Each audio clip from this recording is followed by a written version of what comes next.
The first day in the field, well, coming right off the plane, you're going to be really tired because the overall trip was about 24 hours. I think 13 of that was on the plane. The other time was layover time.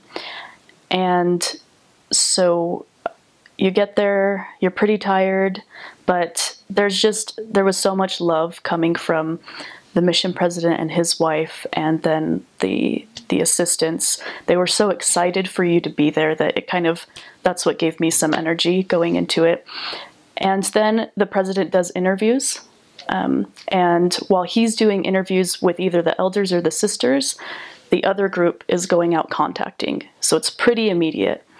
And one time, actually, when I was, the sisters who were in Riga would take the sisters that were coming in out to contact.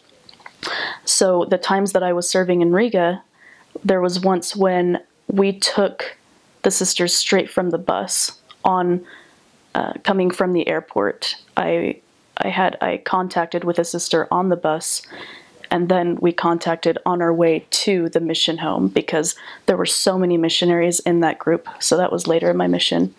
But my first day, I was very scared for contacting, super scared. But I was with a sister who ended up being one of my best friends, actually, and one of my very favorite companions. She was 3 months older than me. She took me out to contact, and the first person that she had me contact, it was a family, a man pushing a stroller with his wife, and of course in her mind she's like, family, okay, talk to these people, these are gonna be the people. And so I said, hello, my name is Sister Nelson. That's all I said. And he yelled at me and he was pretty angry, said some rude things, and then kept going on. And I just kind of laughed, but she's like, I'm so sorry, that never happens. And so then we kept going.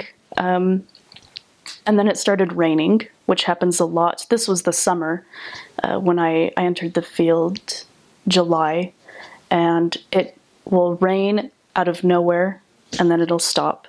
And it just started pouring down on us. So we still tried to contact in the rain because it's what you do. It happens.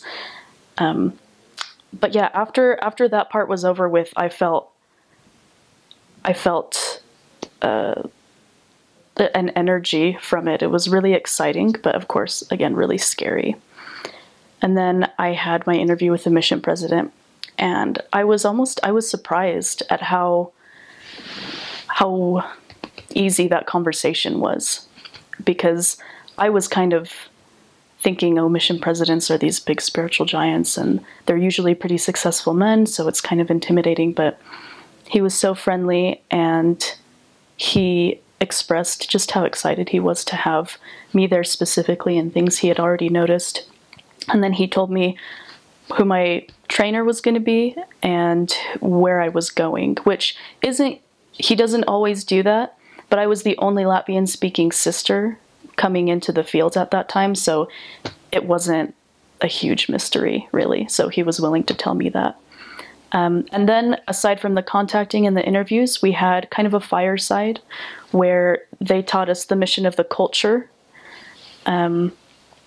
Things like speaking your language and what we called a more excellent sacrifice, that being obedient, essentially. The way that we address each other over the phone, just certain mission culture things that they had established that the assistants and the mission president wanted to share with us. And then after that, we stayed the night in the mission home. The next day, we went off with our trainers to our areas.